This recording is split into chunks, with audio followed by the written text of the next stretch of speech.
Joining me now is Adam Goodman, partner at Ballard Partners. Great to be with you after another night of entertainment. Another night of entertainment. The fourth GOP presidential debate was on Wednesday night.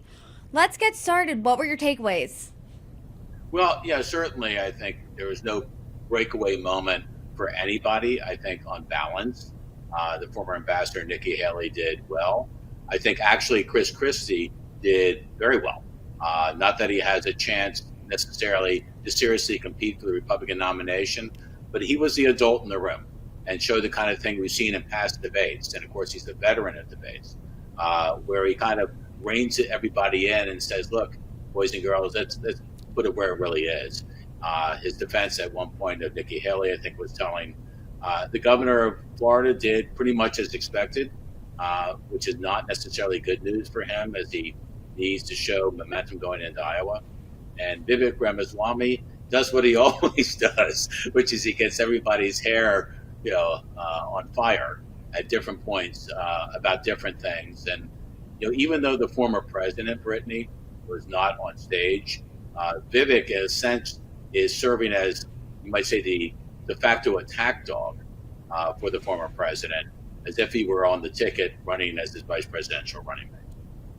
I want to talk about him specifically, and you and I talk about him every time we do one of these recaps.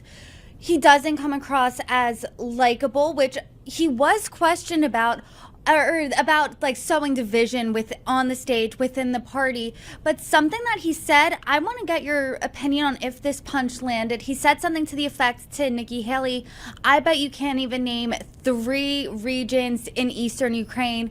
She eventually did, but she did kind of have what looked like a stunned look on her face, which he called out. Do you think the damage was done that she waited a few minutes to answer the question? Well, you might say she might have almost stumbled into a Rick Perry moment when he was trying to name 3 things that he was prioritizing on the economy and came up with 1.5. It also reminds me, by the way, Brittany, of something that happened years ago when in a U.S. Senate race between Jerry Brown and Pete Wilson, where Jerry Brown thought he was going to trap Pete Wilson in showing ignorance of foreign policy, talked about some inane UN resolution having to do with Namibia. And damn it, Pete Wilson didn't have the answer. I mean, and even his own handlers were shocked. Did it do any damage to Nikki? No, because if this were truly an evaluation on who has the best foreign policy chops, it's very obvious that Nikki Haley wins that one hands down. What was more in play was how does she handle criticism, right? And clearly she was the center of attack in much of that debate. And I think generally she handled it very well. Vivek is an unguided missile. I think Chris Christie said he's like a drunk driver on a debate stage. I thought it was one of the best lines of the debate, by the way. And he really is.